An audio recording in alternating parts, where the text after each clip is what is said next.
There is hardly a sight more exciting and impressive than the transformation of a pile of metal into a warship. Little by little, the grey colours of maturity were replaced by the red of youth. Day by day, there were fewer and fewer pipelines and electrical cables near the ship. If it were up to me, I would have spent the day and night on my beloved Verbena, but unfortunately it was impossible. There was too much to do. But whenever I went ashore, even for an hour, it gave me an unparalleled pleasure to imagine what I would find my beauty like when I returned, what else would be added to her to make my corvette even more perfect. I must admit, the build was completed admirably quickly.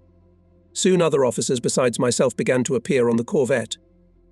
There was the artillery officer checking the serviceability of the guns, or the torpedo officer inspecting the condition of the depth bomb throwers. When people around you are constantly changing, you never know how to address strangers. Strange figures in machinists' uniforms crept out of the most unexpected places now and then.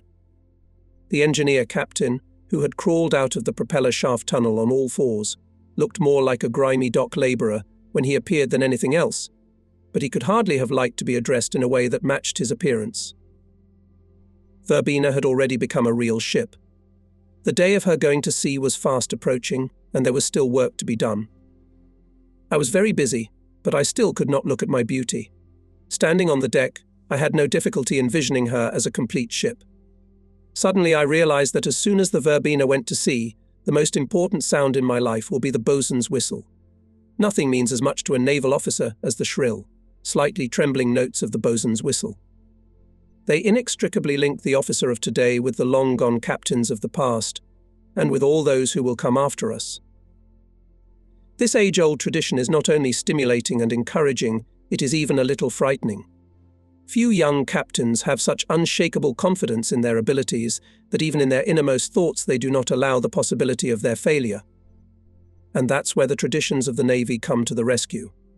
If you think about it, the surest way to help a man gain self-confidence is to remind him of who he is now, who he should look up to. I summoned my wife and children from Liverpool, and we spent 2 delightful weeks together at the Red Car Hotel while waiting for the ship to be delivered. For the first time in a year, I was able to be with my children. I did not know then that I would see them only once next year during the Verbena's short call at Liverpool. I expected that the Verbena would be based in Liverpool, and I would be able to spend time with my family on each port call. It turned out that we were to operate from Londonderry. My wife and I had to decide whether she and the kids would move there or stay in our home in Liverpool, so the kids wouldn't have to change schools. We chose the second option, and I'm sure we did the right thing. Some captains have moved their wives, but I don't think it's fair to condemn wives to a life of anxiety and uncertainty in an environment where no one knows where the ship will be tomorrow. I well remember when the Petunia separated from the group for a special mission, and we heard nothing from her for 6 long weeks. The corvette captain's wife was terribly worried, and we could do nothing to help her, because we had no idea where the Petunia had gone. On the day of the ship's acceptance, the officers arrived 2 junior lieutenants from KVDR and the ship's midshipman also from KVDR. All of them came straight from King Alfred, an officer personnel training base. None of them had a watch certificate. They had all been hastily selected from the ranks of mobilized enlisted and petty officers and given accelerated training to accelerated. I hoped that I would be sent at least 1 lieutenant from the CWR, or at least from the old CWDDR ranks, who could be a senior mate. Not waiting, I went ashore and called Manning. "I apologize," he said, "but I've had to assign an extra officer to all the Western Approaches trawlers. My briefcase is empty. I'll send you XO at the earliest opportunity. Hopefully you'll find someone suitable at Liverpool base. If so, let me know." All I had to do was get back to the ship. Looks like the same man will have to be captain of the Verbena and her first officer. Well, at least there's one good thing about that. If the captain and XO have known each other for 30 years, they should work well together. I was not happy about that prospect. Captain and XO should complement each other. No matter how good the captain is, you can't expect much from the ship without a qualified XO. It can be said that the captain is responsible for the body of the ship and the chief mate for its soul. He is also the conduit of the captain's authority to the crew, and at the same time the representative of the crew to the captain. In many ways, becoming a good XO is more difficult than becoming a good captain. The captain looks only forward, the chief mate looks in all directions at once. Fortunately, the staff of the 2nd Sea Lord's office knew from experience how hard it is to find a good chief mate and how difficult it is on a ship without one. So the officers did their best to help, and if they were sure they could count on you to help them in return by recommending good officers for promotion, they were quick to replace those who didn't perform well. They did not help two types of captains: those who kept good officers to avoid losing qualified subordinates, and those who gave excellent recommendations to mediocre officers only to get rid of them. During the war, one had repeatedly had the opportunity to see that the more you help the Admiralty staff, the more help you get yourself.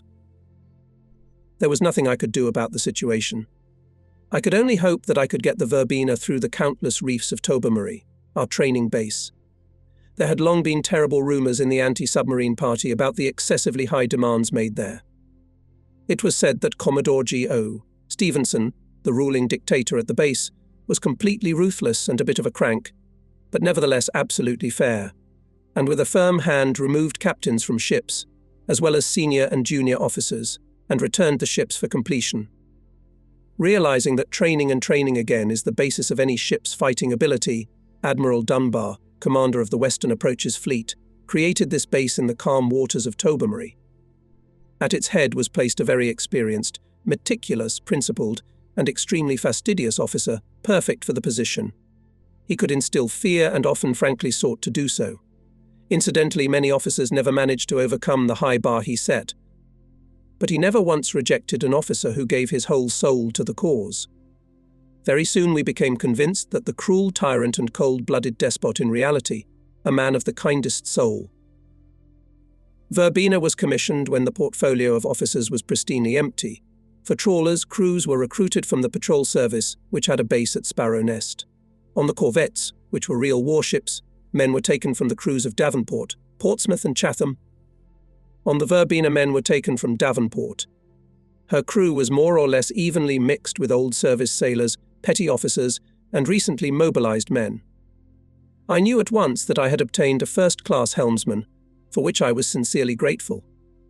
On a small ship, the helmsman is the third most important person after the captain and the XO. And in the absence of a chief mate, it is impossible to do without a good helmsman. I had the list of the crew, which meant that it was possible to draw up watch and battle schedules even before people arrived. I was eager to let everyone know from the very first hours that there would be order on the Verbena. By the way, the crew never once gave any cause for alarm. The officers were with me, and we quickly accommodated the arrivals. Half an hour after that, we had the opportunity to let the crew go on leave. However, there were not many who wanted to go ashore. Everyone wanted to get used to the new place, to feel themselves as the crew of a real warship. It was October 4th, 1940. The next day began the acceptance tests. Verbena moved. God, how delightful she moved. My ship went down the river for the first time. A chilling wind was blowing from the northeast, but I was warm, perhaps even hot. I longed desperately to take control, to make her obey me. But for the time being, the pilot had the upper hand. She would only be mine when she showed what she could do, and I signed the deed. For 3 days in a row we went to sea for sea trials, firing and compass checks.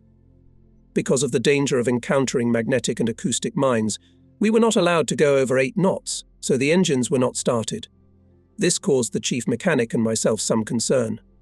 The fact is that our engines had one peculiarity, which I will tell you more about. In a piston engine, the most important oil seal is the one through which the connecting rod passes, rising and falling as the piston moves up and down. In most 2-stroke engines, this oil seal is made of special metal pieces held in place by coil springs. On the Verbena, segment-shaped parts with disc springs were used as an experiment. It was assumed that such packing was more effective, as it turned out to be in reality. However, as is often the case with small experimental innovations, the matter was not fully thought through. As a result, when travelling at high speed, we always suffered from the malady known as hot rods, which could only be dealt with by the mechanic constantly wiping the rods with an oily rag. Our work as part of the Western Approaches Fleet rarely required us to make long runs at high speed, but still, one day we had to make such a run eastward, and we came up close to the problem. Wiping the rods had to be done continuously. Oil got into the feed water tank and caused problems with the boilers.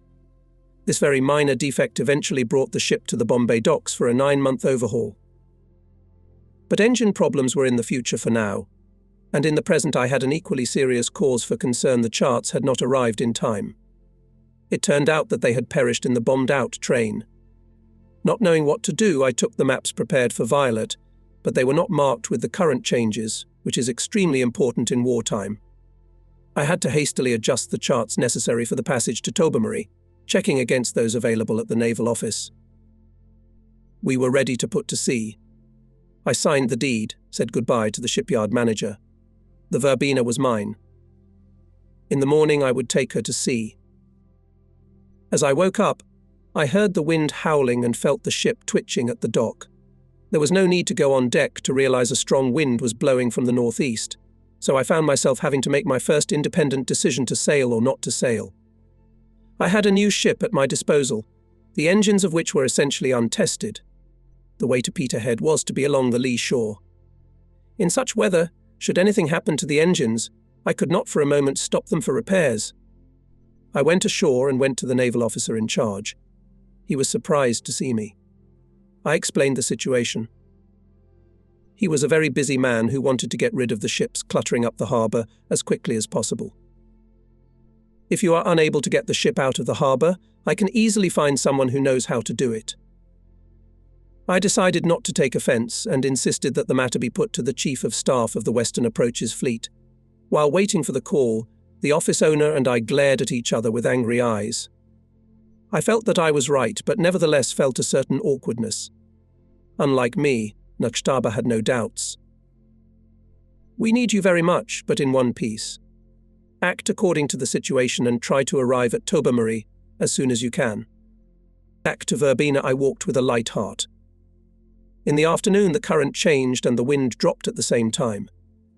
At precisely 3 o'clock we set sail. At the mouth of the river the pilot switched to his dinghy and Verbena was finally mine. I steered her northward on the canal and felt myself the happiest man on earth. My ship had excellent seaworthiness. I had enough experience to feel it as soon as we put to sea. This corvette was the first to have an extended tank. All the previously built ships of this series, and there were about 50 of them, had a passage between the tank and the bridge. This meant that a man going to the living quarters had to first walk across the open deck in front of the bridge, and only then would he get to his destination. On the Verbena, the tank reached up to the chimney, providing us with a shelter where the entire crew of 70 could fit freely.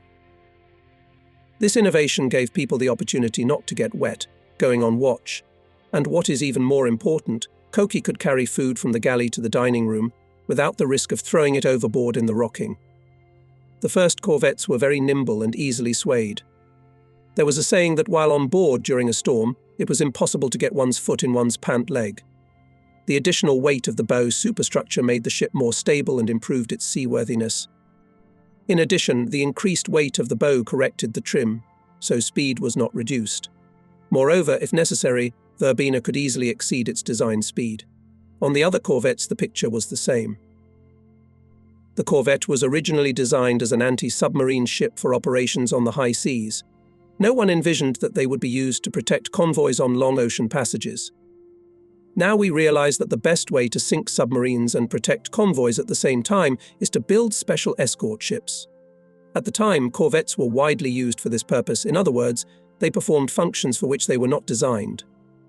Nevertheless, after the advent of the extended tank, they became excellent small ships.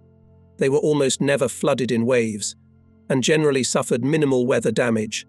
All in all, they were excellent ships, and operating within their capabilities, were active in the Battle of the Atlantic. I could have been the luckiest of mortals, but I was in serious trouble. Having set my course, I brought a cigar from my cabin to the bridge, and settling myself in a corner, prepared to enjoy myself. To my unspeakable surprise, I soon noticed that the people around me looked odd, to say the least.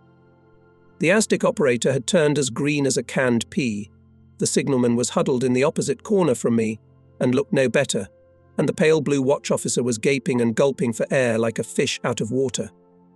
I had to take the watch. With the Aztec headphones on my head, I called the wheelhouse. "Helmsman, are you all right?" "I'm fine, sir."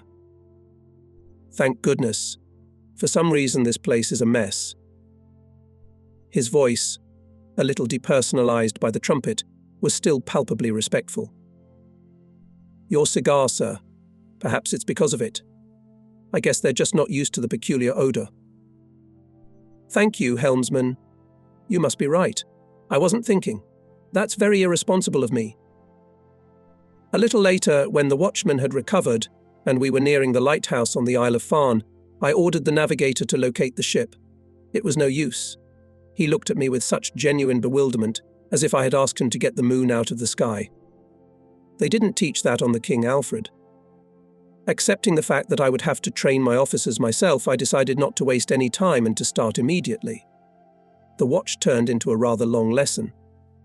It was good that I already had experience in training junior officers. I had done it before the war, so I had a lot of patience. It was time for the next dog watch. A replacement watch officer appeared, whose knowledge was as extensive as that of the first one. It became clear that I would not be able to leave the bridge until the youngsters had acquired at least basic skills. So I had dinner in the hydroacoustics room, and the first night I did not sleep at all. Only in the second half of the next day, when we had rounded Cape Wrath and had a relatively direct route to Minch straight ahead, did I get a chance for a little nap. I ordered my mattress and sleeping bag to be brought to the bridge and settled down in the ASDIC room, within reach of all the voice pipes, the alarm and the watch officer. In time, that tiny cubbyhole became my sea cabin. It gave the officers confidence, and they felt they could always get timely help if they needed it. And in general, people were calmer if the captain was at hand. Who knows what problems may arise unexpectedly. On a beautiful winter morning 5 days before Christmas 1940, we entered Tobermory Harbour. 4 corvettes were already anchored there. As we approached, we noticed 2 more corvettes and a submarine moving into the exercise area. In the centre of the harbour, the old passenger steamer Western Isles, formerly used for inter-island passenger service, swayed at anchor. Now, in the spirit of the times, it too was painted grey. We were shown a place to anchor. As the anchor sank to the bottom, I took binoculars and began to study the steamer. From the top deck there was an angry face with wispy grey eyebrows and a belligerent stare over eyes that were, as I later saw, sky blue and seemed to see right through you. This was the Tobermory Nightmare, the dictator of the Western Isles. Somehow I knew that when he got us, it would be a big one. I was right. Useful skills were hammered into us efficiently and painfully, and at any moment the command could be heard: lower the dinghy.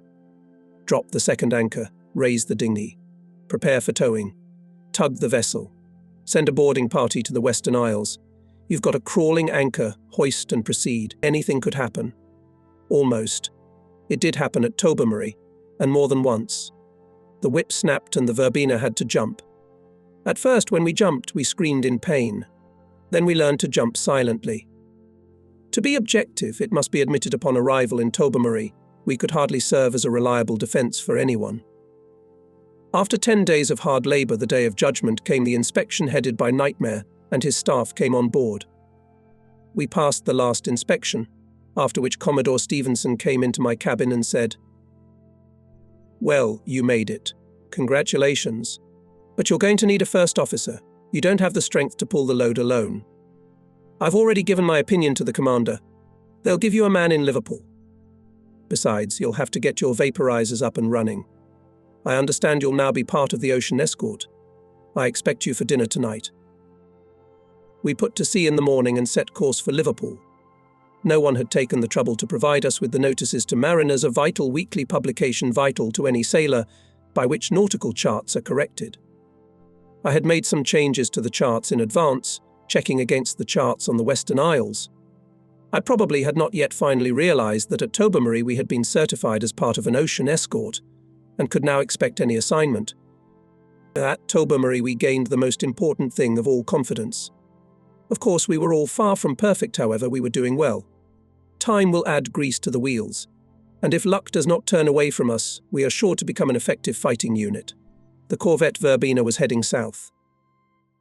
As we passed Cape Kintyre, we received the commander's radiogram: get fuel at Greenock and join as an additional escort ship to the convoy that will pass Cape Kintyre tentatively tomorrow at noon.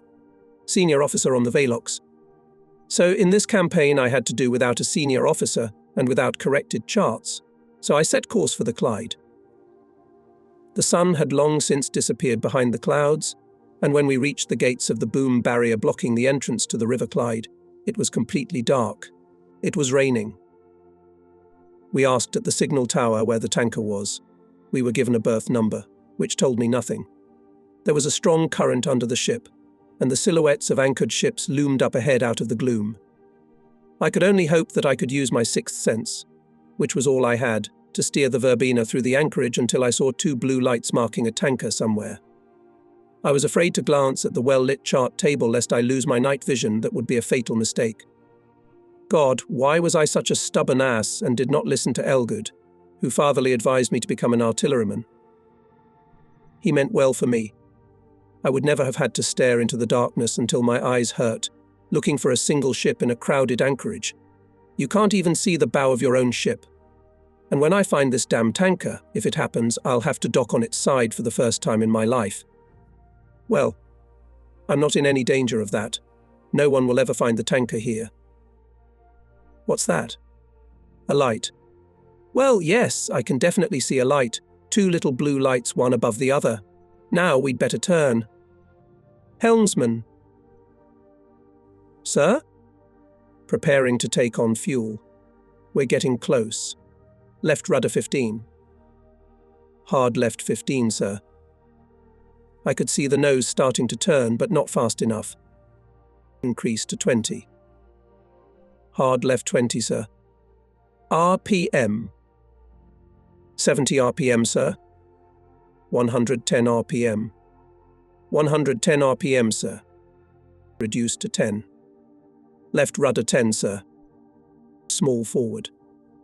Small forward, sir. Rudder straight. Rudder straight ahead, sir. Helm? Sir? Sir? Can you see the tanker? Clear, sir.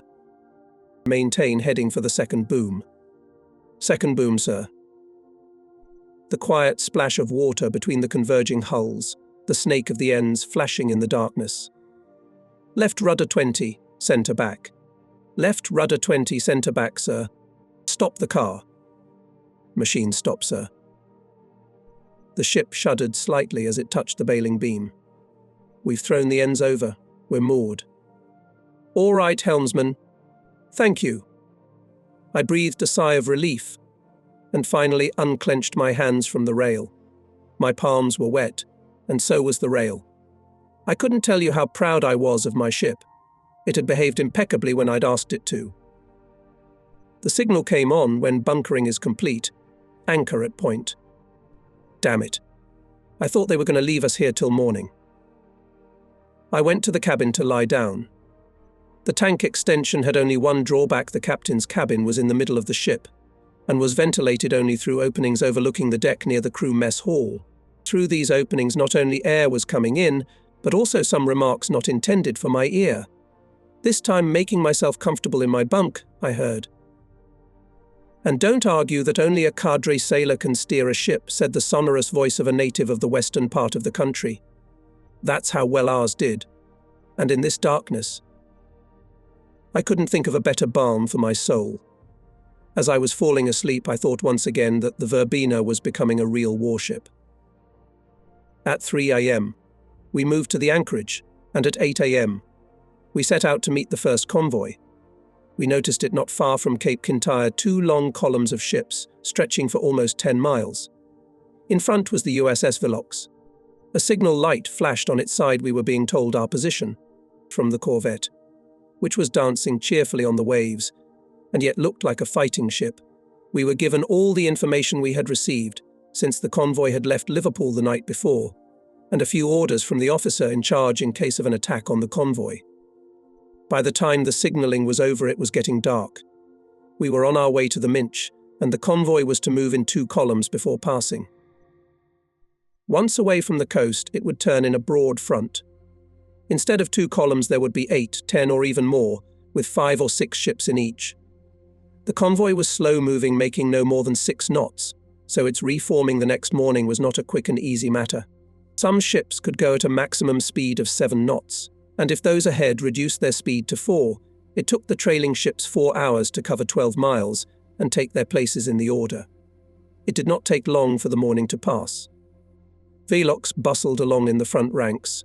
Another destroyer closed the order, and there was a corvette at each corner. The Verbina's place happened to be in the starboard forward quarter. On the first night, nothing unusual happened. As dusk thickened, we changed from a zigzag to a normal course and approached the merchant ships.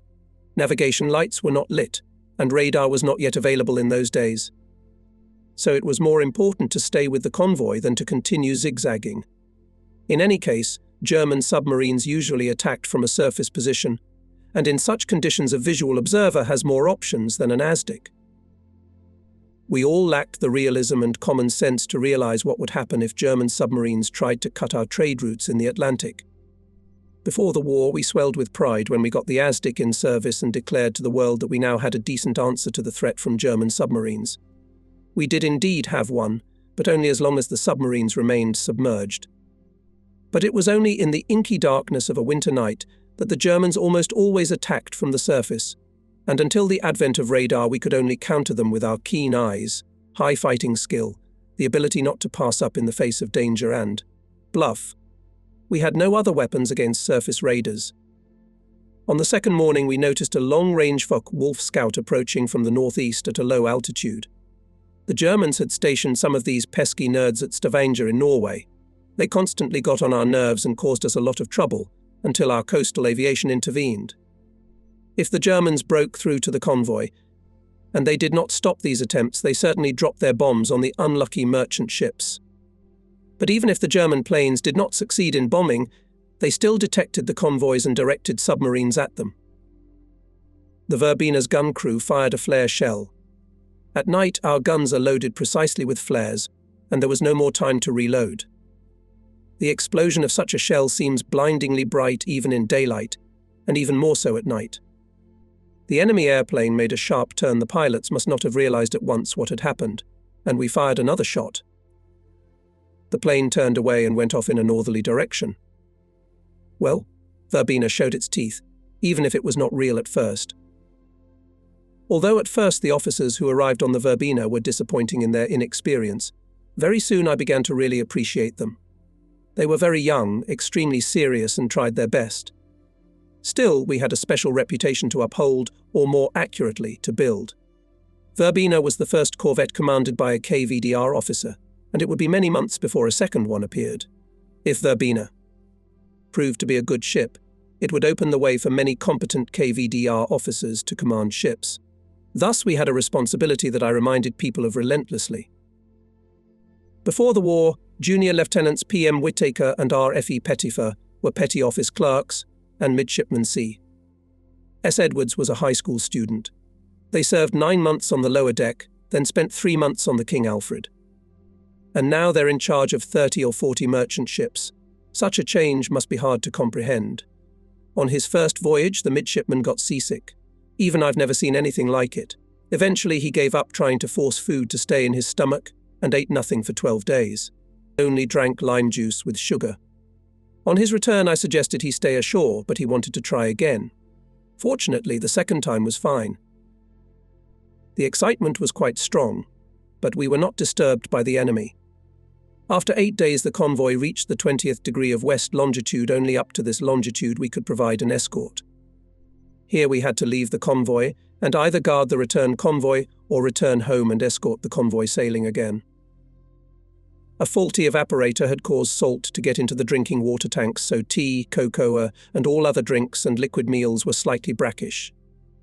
We had given almost all of our supply of drinks from the wardroom beer, lime juice and lemonade to the crew mess hall, but there was nothing else we could do to help people. As I had expected, our helmsman was an experienced and reliable man who could be relied upon for everything. This tall, thin, blonde-haired, and very handsome guy belonged to the best representatives of the pre-war petty officers. He was very neat, and always neatly dressed, even in the middle of the Atlantic.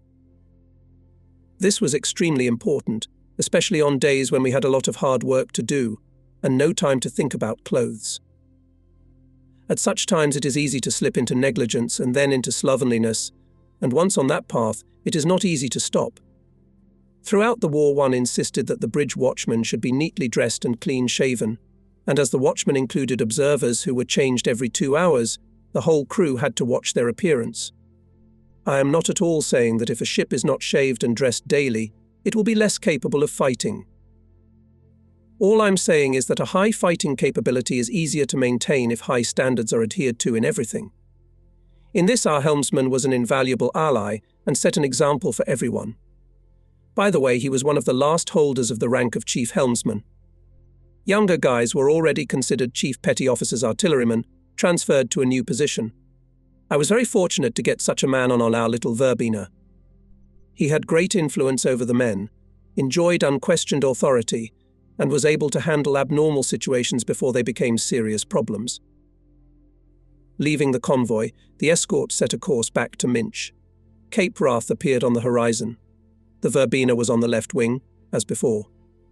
Suddenly we noticed a merchant ship to the north of us. It was clearly sinking.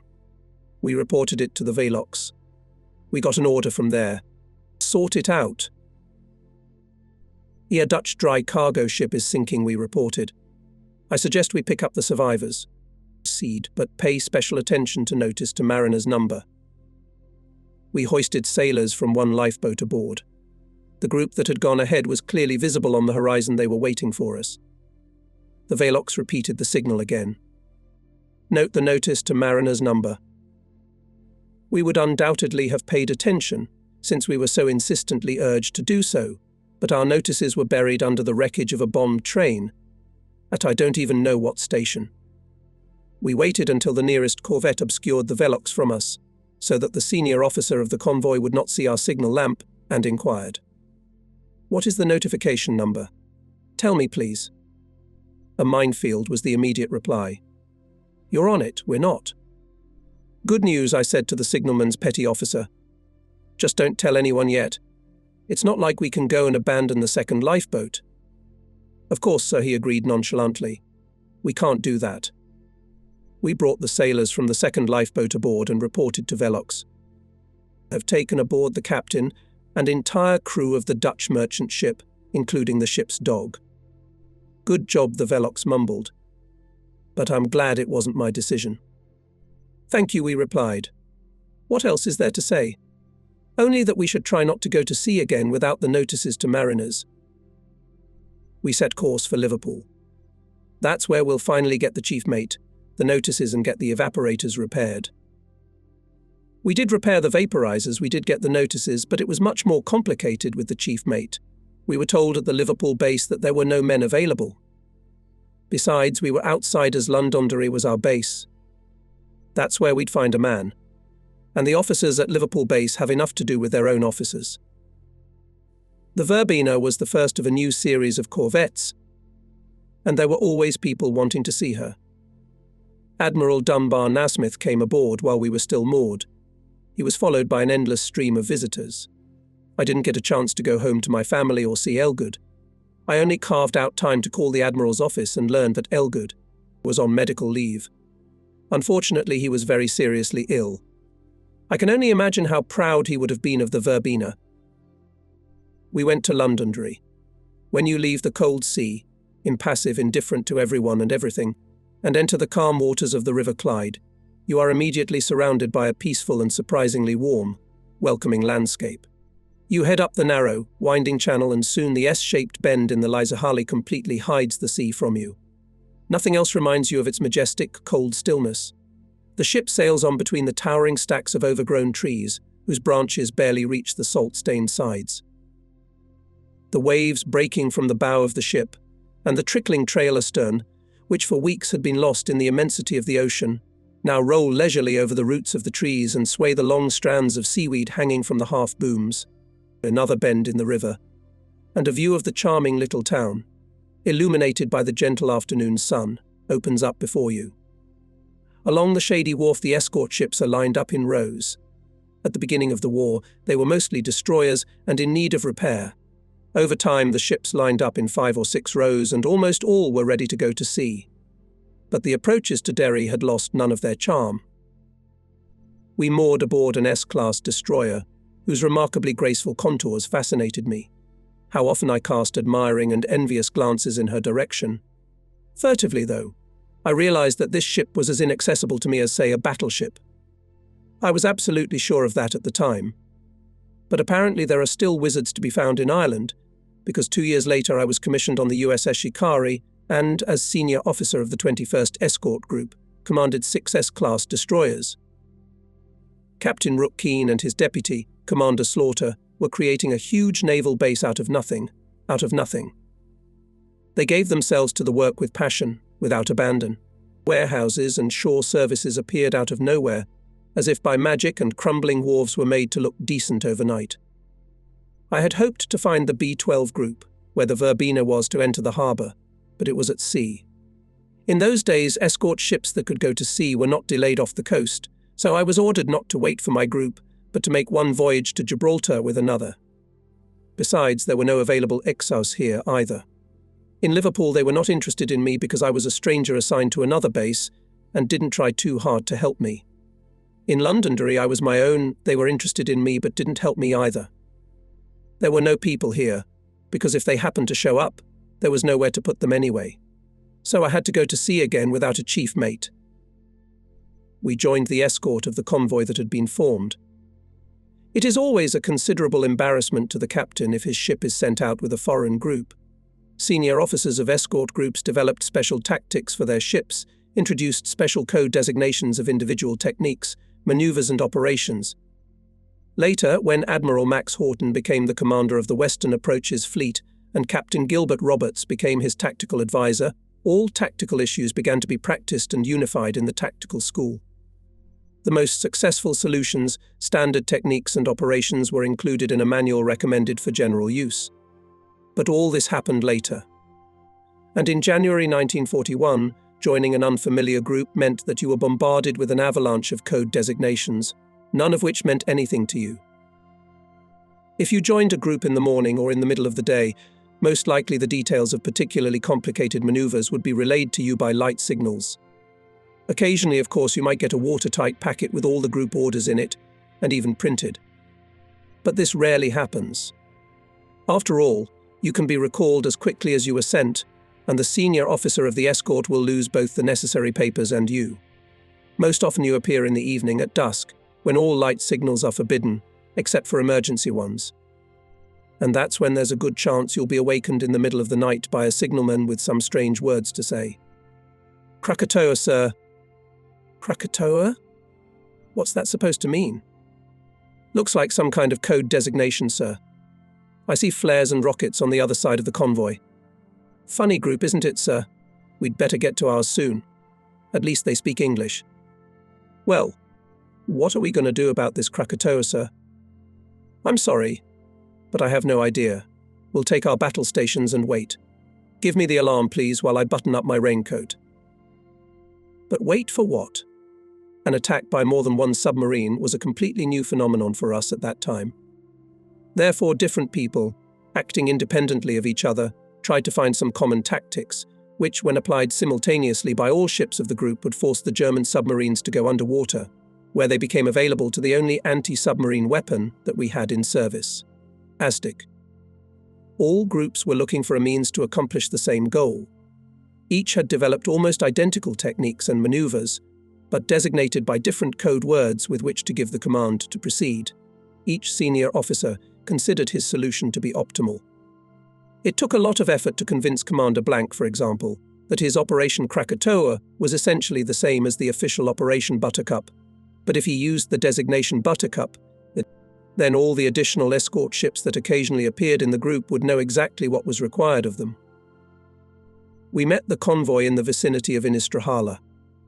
It was not going north through the Minch to Canada and America, as our first convoy had done, but in the opposite direction south. It was to reach the 20th degree of west longitude, then turn south and proceed to a point southwest of the Azores, and then disperse. From there, some of the ships proceeded to Africa and some westward to Argentina and Brazil.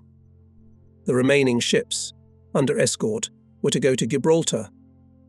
When we met the convoy, it had already formed a marching order. The officer in charge looked nothing like the kindly man from the Velox, who had carefully shepherded the newcomer. The weather was abominable, The convoy was difficult, and all our actions were wrong. It should be noted here that for many of the senior officers, excessive fatigue and its attendant irritability is a common condition. In port, they had to divide their time between attending all sorts of meetings, submitting reports to various authorities, and in the meantime they had to pay attention to the group. It was not at all cheerful and optimistic, and there were different kinds of people.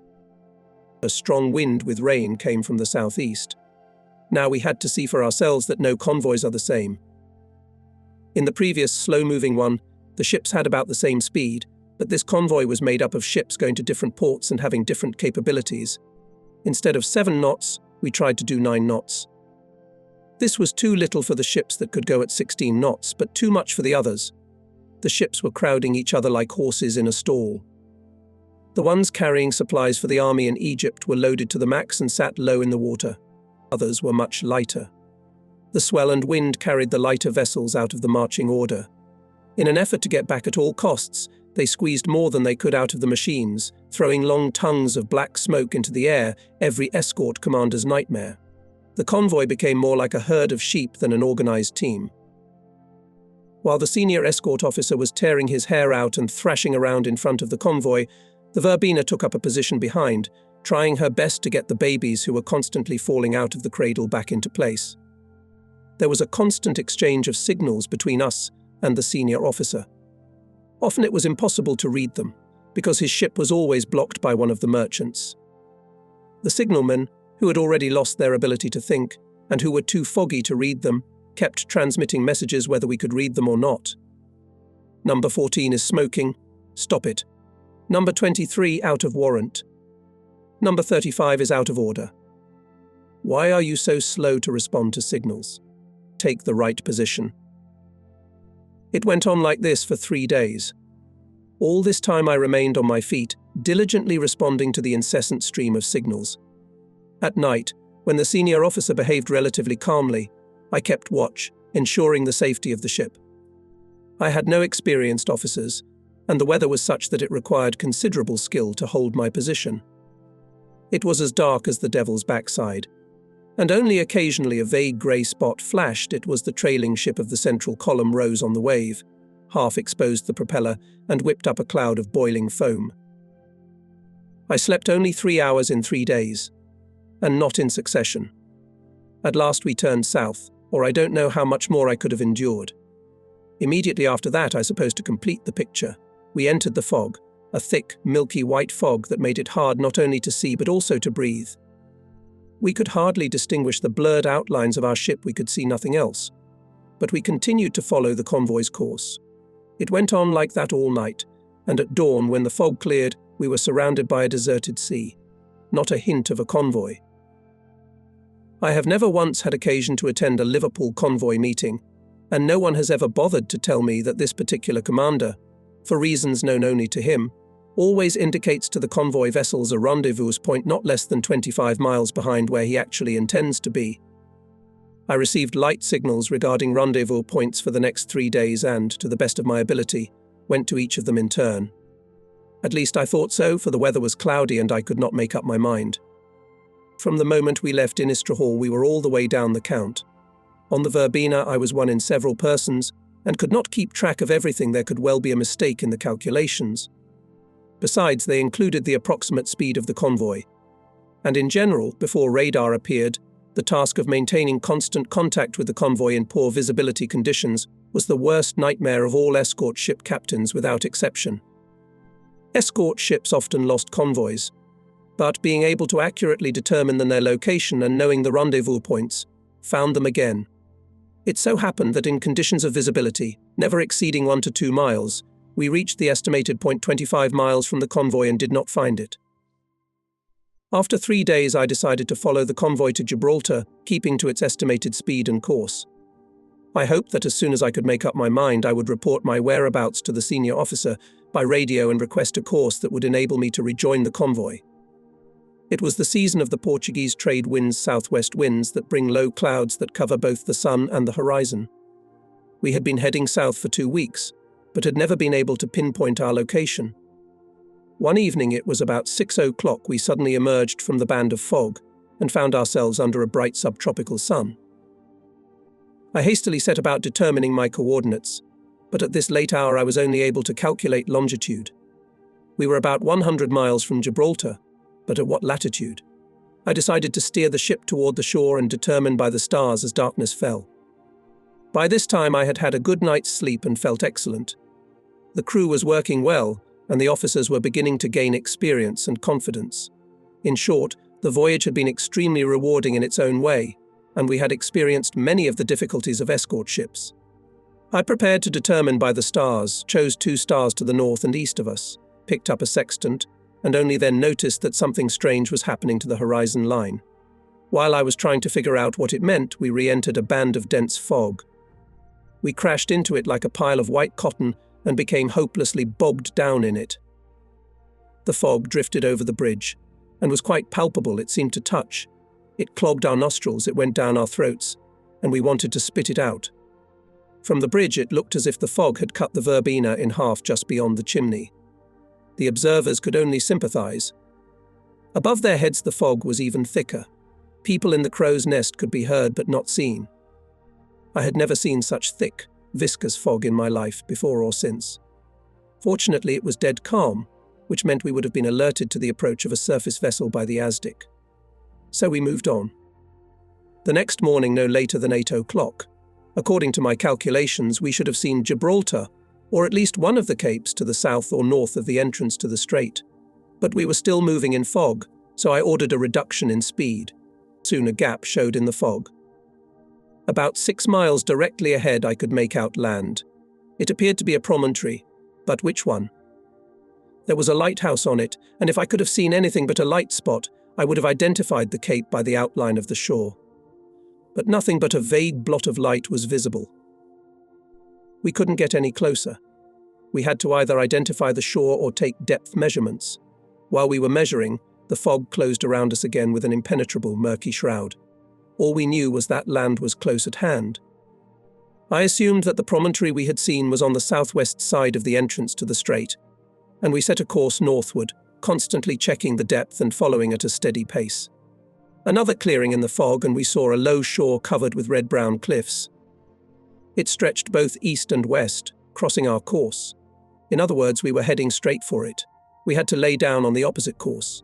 We could see nothing, and soon we couldn't find the bottom, at least not at a depth of 30 fathoms, which was the limit of my echo sounder.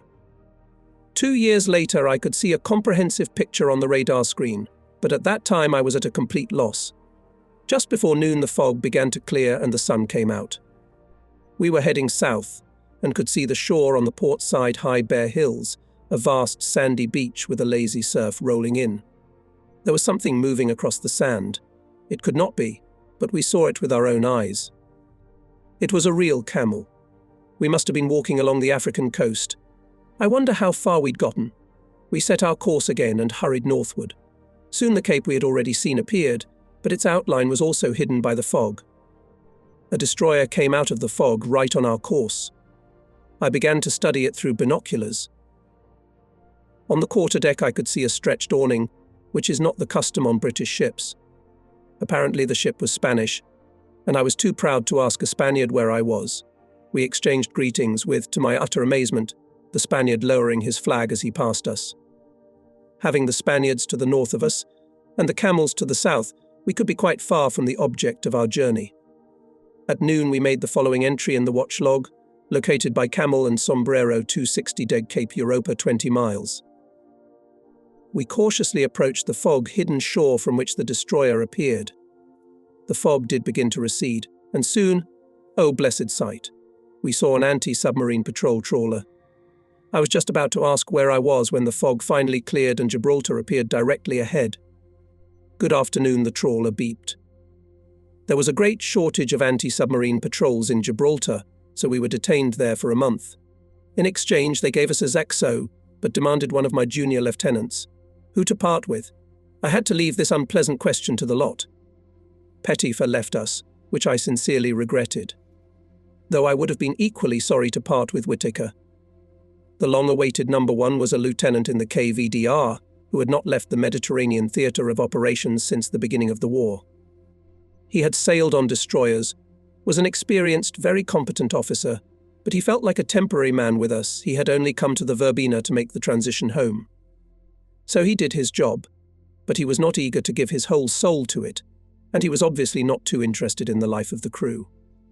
In Gibraltar, our exemplary helmsman almost lost his halo of impeccability. One night, when we were at the quay, one of the petty officers knocked at my cabin. "You'd better come on deck, sir." The helmsman had fallen and seemed to be badly hurt. When he told me the news, he went out the door. I followed. The helmsman was indeed stretched out at the gangway. His face was dead pale, his eyes closed. "Hurry and get a doctor," I said, and knelt down in front of the man. I gently lifted his head to see if he was badly hurt. The helmsman flinched and opened his cloudy eyes. "What's the matter, helmsman?" "It's all right, sir." His eyes, though still cloudy, opened fully. "I was just meeting some old friends. Must have been too much brandy." We reminisced. "Could you help me up, sir, and get to my bunk?" Of course. I held his head very gently, like an infant. "Bear with me, they're bringing in a stretcher." The victim was placed on the stretcher. The doctor arrived and found his skull intact, and the helmsman was taken to bed. In Gibraltar we had the boilers cleaned and, in addition, managed to get enough paint and paint the ship. The Verbena now looked delightful. After we finished cleaning the boilers, we were going to go home, but before we did, we had one more patrol in the Straits. All night we were snooping back and forth in the Strait, and at dawn we spotted a French destroyer of the Vichy government and 2 merchant ships west of Tangier. The destroyer was sailing in territorial waters. A glance at the chart confirmed my assumption that the Frenchman would probably pass outside the 3-mile zone boundary in Tangier Bay if he stayed on his previous course. The ship was larger than an ordinary destroyer, according to the reference book. The French had super destroyers, counter-torpilleers, and the ship Le Malin, which appeared in front of us, belonged to them. From the destroyer we were seen as clearly as we saw him. It carried 5.5-inch guns. I was furious that the Frenchman didn't even think of changing course. I decided that I would stop him as soon as he was out of territorial waters, timing it so that we could approach him just as he was going beyond the authorized boundaries. We went through the strait. The crew of the Verbena took their battle stations, but the destroyer couldn't see it. Standing on the bridge, I turned to Whittaker, who was standing beside our 4-inch. "Mr. Whittaker, when we give the Frenchman the order to halt, put the gun on the alert. If he allows himself to do anything extra, act according to the situation." We were now 2 cables apart. I checked the map carefully. We were outside territorial waters. So was the Frenchman. We laid on a parallel course and hoisted flag K, which in the International Code of Signals meant stop immediately. The order was then duplicated by a 10-inch signal lamp. Our guns were pointed toward the intruder's bridge. There was confusion aboard the destroyer. Men crowded around the guns, which looked toward the bow and stern, but our guns were facing the destroyer's bridge, and we were 50 yards away. The ship swayed on the waves, the muzzle of the guns rising and falling in time with the motion. The grinning gunners were on full alert. I leaned over the side and spoke in the best French I could. The loudspeaker was working well, which was something we didn't get very often. "Pardon, messieurs. Je vous prie de ne pas toucher un de vos canons, et je désire que vous arrêtez votre vassitude. Je vais vous rapporter mon ami tête-à-tête et qu'il me demandera de vous prendre au contraband control." It was the longest sentence I had ever uttered in the language of Molière. So far there was no answer. I could see that a heated argument was going on the bridge of the offending ship, but the noise under the stern did gradually subside. The ship had stopped. We signalled halt to the convoy. He stopped too. I sent a message to Gibraltar intercepted counter-missile destroyer Le Malin outside territorial waters. Request immediate assistance for inspection. The reply was not long in coming. We were instructed to await instructions and the arrival of a destroyer for special assignments. We began to wait. Half an hour later, a destroyer appeared from the direction of Gibraltar. It looked like a man angry at being roused from bed earlier than usual. Puffing angrily with puffs of black smoke coming out first from one chimney and then from the other, It was moving briskly toward us, and from its high foretop the waves were scattering out to the sides like spread wings. A warning light flashed. I am in control of the situation. You must not, I repeat, must not take any hostile action. Well, no means no. We returned to Gibraltar. That same night, someone somewhere woke up from hibernation and realized that these ships were carrying £9 million of Polish gold that had been left in Dakar after the fall of France. The gold was on its way to Germany. Orders followed to intercept the cargo at all costs, but it was too late. Lemelin and his charges fled in the direction of Oran and were never seen again. We were already on our way to England as an additional escort ship of the fast convoy and took no part in the chase. Never again in my life did I have to be so near gold. The return trip went without incident. We arrived home and found our group in full readiness to put to sea. After getting fuel, we joined our own. While still on the approach to Londonderry, I was informed that a chief mate and another officer had been assigned to the Verbena in place of Pettifer. When they arrive, my crew will be really strong. We're finally in the B-12 group. This fact couldn't have been more gratifying. Now we all spoke the same language and felt like we were part of the team, not outsiders. I knew our senior officer well, and he trusted me and didn't pull any punches. I quite honestly thought he was the best senior officer in the Western Approaches fleet convoys. Naturally, he could only have the best group. I think it would not be out of place to mention that the officers of all the Western escort groups, or almost all of them, thought the same thing about their senior officers. I mean to say that very different men on very different ships were united by a commanding spirit, and neither hurricane winds, nor inclement weather, nor the enemy could destroy that fellowship. There was no inequality between the ships. In addition, I believe Commander Howard Johnston, the senior officer of B-12, was the consummate master of tactics. During the terrible months of the summer of 1941, we conducted convoy after convoy without losing a single ship while they were under our protection. It is true that we sank only one German submarine, but as our commander said, our business is to get the merchant ships home. At this stage of the war, sinking the enemy is a secondary task. Our time will come later. I'm sure Commander Howard Johnston's point was quite obvious until we improved our radar equipment. And let the glory of successful hunters go to other escort groups. At least B-12 was getting food into the country. Unfortunately, when the B-12 group was destroyed by the German submarine U-651, Verbena was on the cleaning of steam boilers. The submarine crossed the convoy's course in broad daylight. She did not attack, but was herself attacked by the Malcolm. The ship gave one salvo, after which her opponent went underwater and was under the convoy. When the convoy passed, the German submarine was already met by a group of hunters, which included Malcolm, Violet, Arabis, Veronica, and Scimitar. When the boat appeared on the surface, all hell broke loose as all available guns opened fire. Of interest is the statement of the submarine's chief mechanic, who was the last to leave, that the gunfire did not cause any damage to the solid hull. For the quality-made solid hulls of German submarines, shells of our 4-inch did not pose a danger. They could slightly spoil the appearance, but did not cause serious damage. The achievements of Commander Howard Johnston's group were even more evident because at that period we were operating on H-Falf Fjord in Iceland and escorting convoys going both ways on a stretch between the 20th and 40th degrees west longitude. This stretch, in the middle of the ocean, was the most dangerous for convoys and was considered the most productive for U-boats. We could not even count on air help. As far as I know, there were a few Catalinas in Greenland, but because of the constant bad weather we hardly saw them. Not surprisingly, the good god of convoys, Commander Howard Johnston, was soon transferred from us to the Admiralty. In the middle of May, the group was standing by in H-Falf Fjord.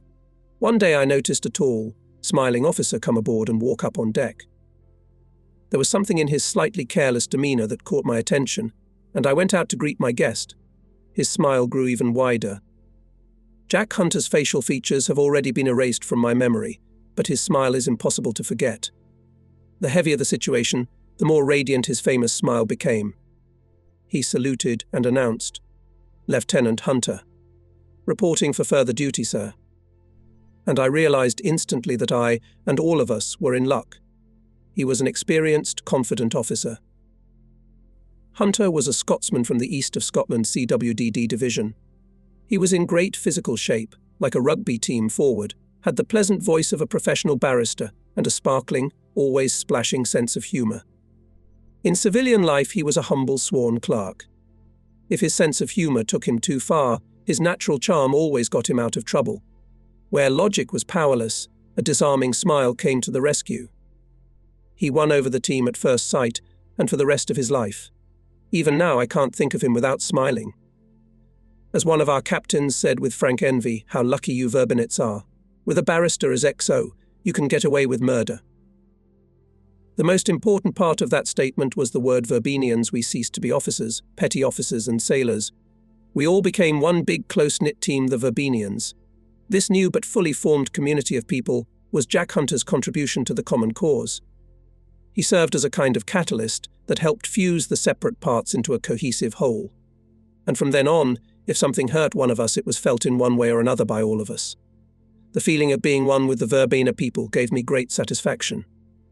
When I left the Verbena, I never experienced anything like it again until a very different chief mate performed the same miracle on the destroyer Highlander. An officer in command of even so small a ship as the Verbena is a man of willful loneliness. The other officers and sailors assume that he knows much more than they do about the plans for the future. He has to be constantly on his guard not to say anything unnecessary. He is the guarantor of general discipline, the last supreme authority in deciding the fate of violators and petitioners, so he is always suspected of tyrannical tendencies. Officers, feeling that his high position can embarrass them, prevent frivolous pastime, in every possible way make it clear that his company during off-duty hours is undesirable. Hunter, possessing sparkling humour and inexhaustible charm, easily made them forget about such fears. Probably his experience as a barrister had given him some special insight into the weaknesses of human nature. People treated him with absolute confidence, and confided all their anxieties to him without question. If, however, I tactfully decided to refrain from attending a party in the wardroom for fear of embarrassing those present, Hunter invariably came to my cabin and persuaded me to join the others. I don't recall him having to do much, though. He was indispensable in any situation, even something as delicate as releasing offenders from the local police station. Late one night, while anchored in Londonderry, we received information that a sailor had been taken into custody for possession of an object he could not explain. The object turned out to be a massive and remarkably ugly marble clock. The sailor was arrested by police officers as he wandered through the dark streets of the base late at night, carrying this masterpiece by an unnamed watchmaker. He told the police that he had purchased it from an unknown person in a public toilet for the sum of 5 shillings. The story was too incredible to be believed by a normal policeman, but Hunter was determined to get the boy out, if it was humanly possible. The two of us went to the police, but they would not give him to us without the inspector's permission. We had to repeat the visit the next morning. I don't remember what arguments Hunter made at the station, but they worked. The sailor was free, and the 3 of us walked back to the ship, the freed prisoner dragging obediently behind us, bending under the weight of a 60-pound, intimidating-looking watch. Hunter came to us in May 1941, and we almost immediately put to sea to meet the homeward-bound convoy SC-31 at 42 degrees west longitude, that is, somewhere in the Greenland area. The route of the convoy crossed the 40th meridian 150 miles south of Cape Farewell, the southwest tip of the island. This time we were ordered to meet the convoy 2 degrees westward than usual, because a patrol chain of German submarines had been sighted in the vicinity of the 40th meridian. There is little doubt that had there been enough escort ships, the Admiralty would certainly have provided an anti-submarine escort for the entire Atlantic crossing. But there were so few ships at that time that even escorting beyond the 20th meridian was introduced only in the last 3 months. The Germans liked an easy hunt. When we were able to provide escort to the 20th meridian, they took the boats farther west where targets were more easily vulnerable. In early 1941, the escort fleet received substantial reinforcements from 2 sources at once.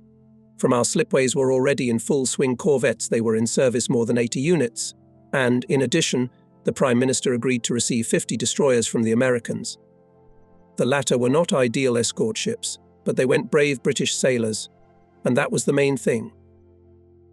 Each Atlantic convoy was now accompanied by an auxiliary cruiser or an old R-class battleship for protection against surface raiders.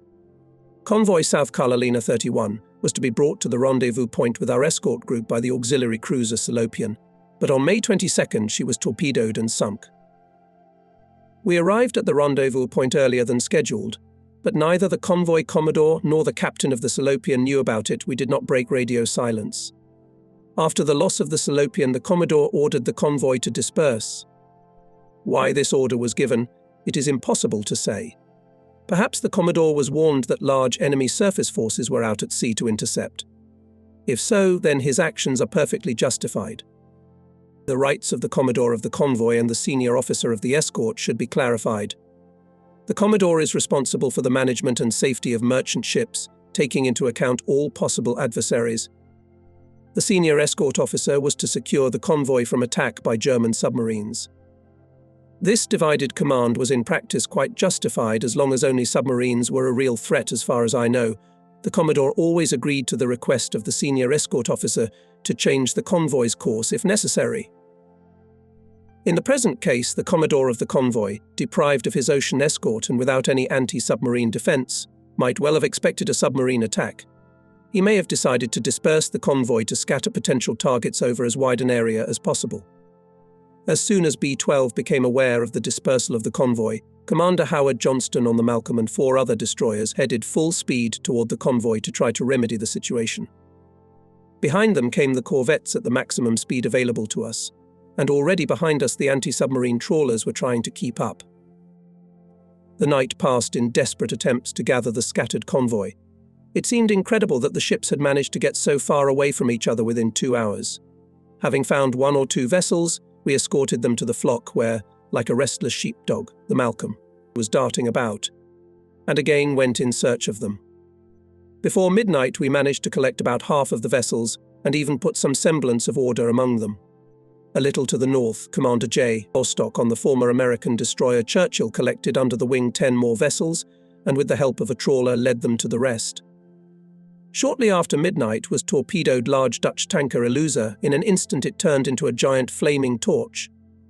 Black smoke was slowly blown away by the wind. The torpedo-torn side of the ship was spewing burning oil into the sea.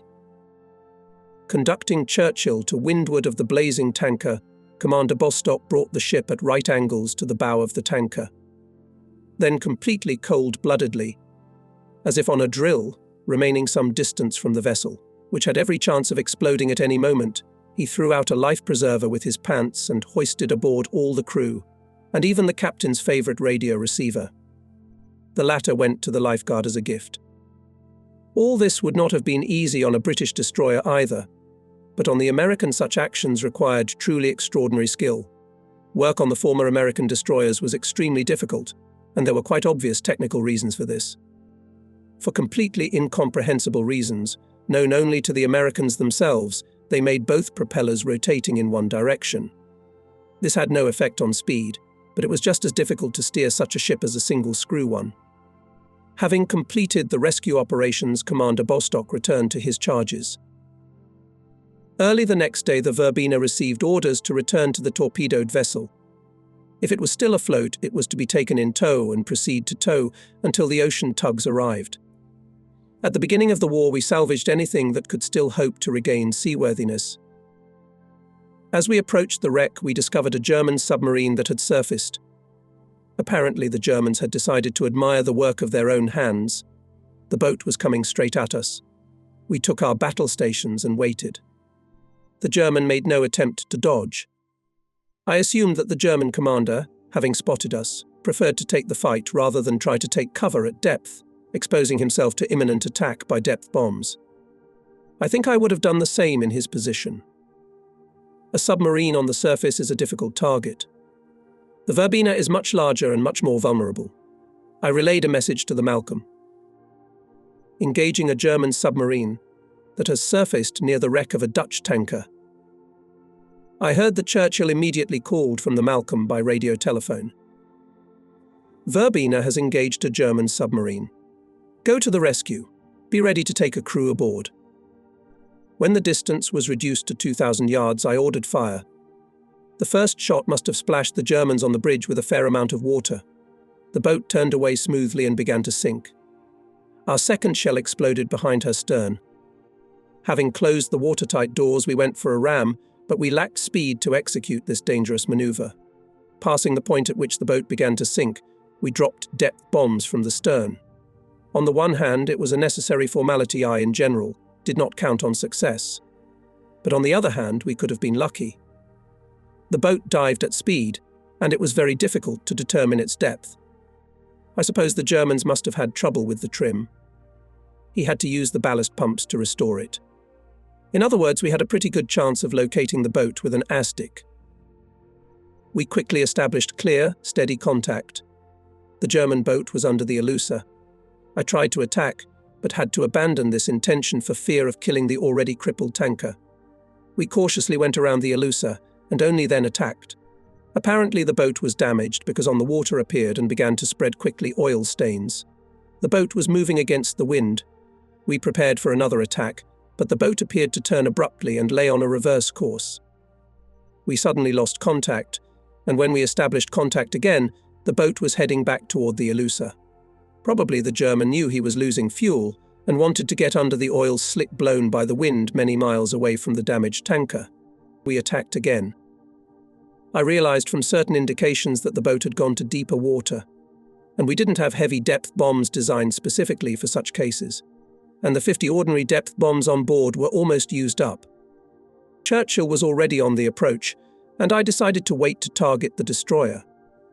Unfortunately, it was equipped with an outdated model of American sonar, much less effective than ours, especially with deep-sea subs.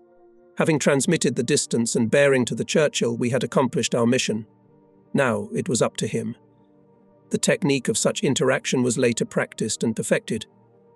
If two ships were operating together, both equipped with radar, and there was therefore the possibility of accurately determining the constantly changing distance, the results were almost always high. At the time of which I am speaking, we were dropping bombs from the Verbena in series of 5. Later it was converted for heavy bombs and the series increased to 10 units, 5 light and 5 heavy. The calculation was that the submarine would be flattened by the explosions heavy shells exploded under the light ones. After the attack we lost contact and hoped that we had sunk the sub. However, there was no certainty, so we stayed put until dawn the next day, May 24th. Then, without clarifying the fate of the boat, but convinced that fuel was running low, we set off on the long 40-mile journey to Reykjavik. Shortly after 10 o'clock we intercepted a message that the Huda had been lost, but at that time we did not know how or where it had happened. Some time later we heard that a British cruiser had engaged and been blown up by the German battleship Bismarck in the Denmark Strait between Iceland and Greenland, that is, 200 miles from us. It was clear from reports from the cruisers Suffolk and Norfolk that enemy ships would pass somewhere in the vicinity. I mumbled to the Churchill, "Your comments?" "Observe and pray," came the reply. Just before luncheon, we spotted a large ship on the horizon heading south. Its hull was hidden behind the horizon line, so it was almost impossible to identify it. I again requested the Churchill, "Should I report what I see?" "Better not," we were answered. "Accurate identification is impossible anyway. There might be confusion. I hope the Suffolk has the situation under control." The ship disappeared to the southeast, and we went on our course and soon joined Commander Malcolm, who had been sent to search for survivors from the Hood. Later, Commander Howard Johnston showed me a valise stuffed with wooden planks. It was all that remained of the remarkable British ship. In mid-June we went to Londonderry for another boiler cleaning. We sent 1 or 2 ships with each convoy going home, as it was not possible to perform this procedure at Reykjavik. And we missed a successful hunt on June 29th, culminating in the sinking of the German submarine U-651 by our group. At Londonderry we were told that when the time came for the next boiler cleaning, we would be put in for repairs. This meant that a defect list had to be drawn up and printed in 5 copies. There was no typist or typewriter on the corvette, and no one knew how to type, so we had an endless job of fiddling with a typewriter borrowed from the base with 1 finger. We were rescued by a Mackintosh Navy Women's Auxiliary Sergeant, who turned out to be a treasure. She was the invention of the inexhaustible Jack Hunter, who, in addition to his other virtues, had a talent for imitation. The first time she helped us was when the defect sheets were left in the captain's office. Half an hour later, Sergeant McIntosh telephoned there and told us to print all the documents relating to the verbena immediately. We picked them up the next morning, loudly thanking the kind girl and wondering aloud how many chocolates she would have to buy. The next day, elated at our first success, we brought some more letters and documents to the same place. McIntosh was kind enough to order us to print everything over the phone. And we realized that the proverbial Aladdin's lamp was, in fact, no better than our so fortunate friend. In the evening during dinner, I was called to the telephone. At the other end of the line was a very important lady, an officer of the Women's Auxiliary.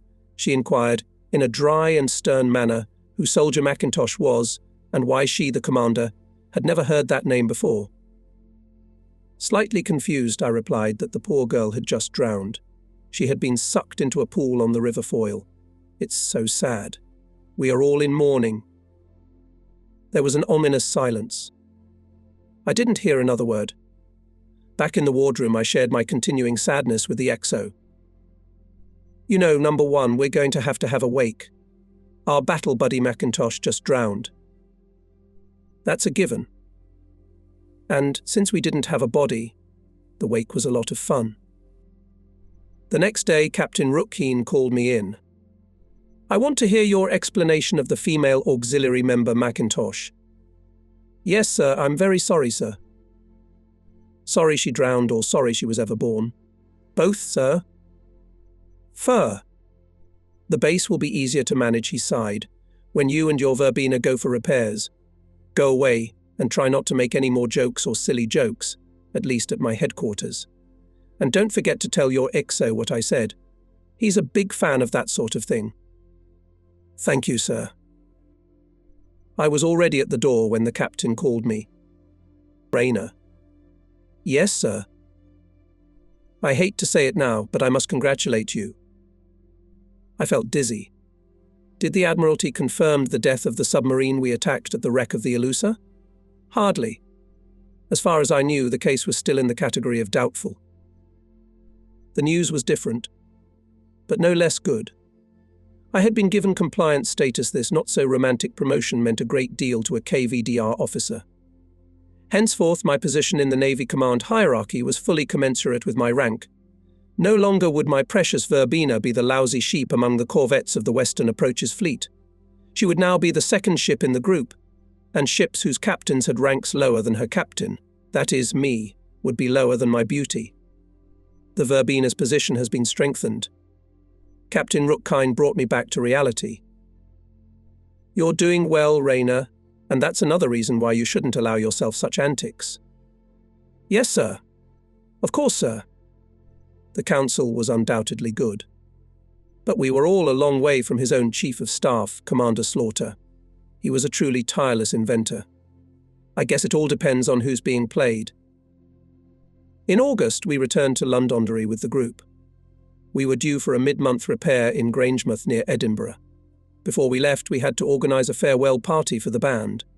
This was not so easy. After a long meeting with the senior assistant, we went together to a stationery merchant to order invitations, smiling because there was no way of hiding it. From there we went back to the wardroom for lunch. A short time before we had a new officer, Lieutenant Cook. When he heard our proposals, he opened his mouth in surprise and did not immediately remember to close it. He must have thought that he had entered His Majesty's ship, the Dordogne, by mistake, and now he was frantically trying to figure out how to get out of here. Edwards, I said to the midshipman, you will play the woman. Am I? Yes, you will be a very modest, embarrassed bride. Oh, don't worry about it. We'll get you some women's clothes. Whittaker. On Saturday morning you will marry Miss Joyce Edwards. A wedding reception will be held aboard the Verbena. Invitations will be printed and sent out this evening. Number 1 will take care of the cab. We'll invite all the group officers and the captain's staff. By the way, we almost had a problem with the cabs. Turns out they were all booked for the funeral. But Hunter was up to the task. Armed with his irresistible smile, he managed to convince everyone he could that the wedding was more important than the funeral, and the burial was postponed until Monday. Clad in women's clothes borrowed from a friend of mine in Londonderry, the midshipman became a pretty girl. And as the mistress of the clothes had a somewhat boyish figure, they all fitted him. The crew, of course, was kept in the loop and followed the developments with all their attention. At the appointed time, 2 cars decorated with ribbons arrived. One was occupied by Whittaker and Miss Edwards, the other by Hunter and Cook. I chose for myself the role of photographer, and accordingly armed myself with a camera, a shoebox, from which protruded a theodolite borrowed from a surveyor. This cunning invention was covered with a black cloth. The captain and his staff arrived just in time to carry the happy bride, who could not keep her high heels on the gangway, aboard.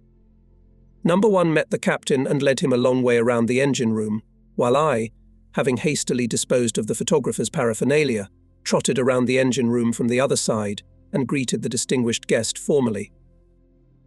When everyone was in the wardroom, the game was over, though not quite yet. We intended, after all, to escort the newlyweds to the train. After the reception, everyone left to go to the station, but it turned out that it was not so easy to do so. The pier was full of sailors from our ship and from other ships. We had to clear the way with great difficulty. In front of the happy couple, the XO walked importantly and threw confetti into the crowd. In general, the send-off turned out to be wonderful. The station was also full of people. When the train started, Number 1, who had got the keys somewhere, locked the newlyweds in a compartment. The train began to pick up speed, and then Jack Hunter, who had finally noticed that the bride was showing all the signs of hysteria, realized that the boys had no money with them. He somehow contrived to hand them 10 shillings through the window.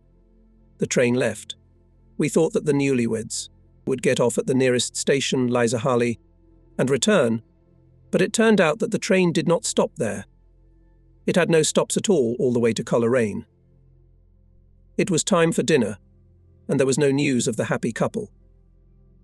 It was about 10 p.m. when we received a call from the gatehouse that one of the officers was trying to get a girl on board the Verbena. Jack Hunter was sent to rescue the poor soul.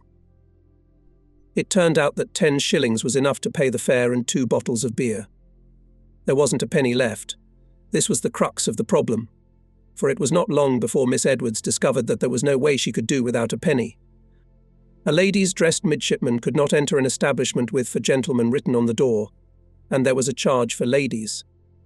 And as there was no penny, the boys had to get off the train, go outside the station, and look for a suitable bush. When the bush they were looking for was found, the train left, and on the small commuter lines, trains don't run too often.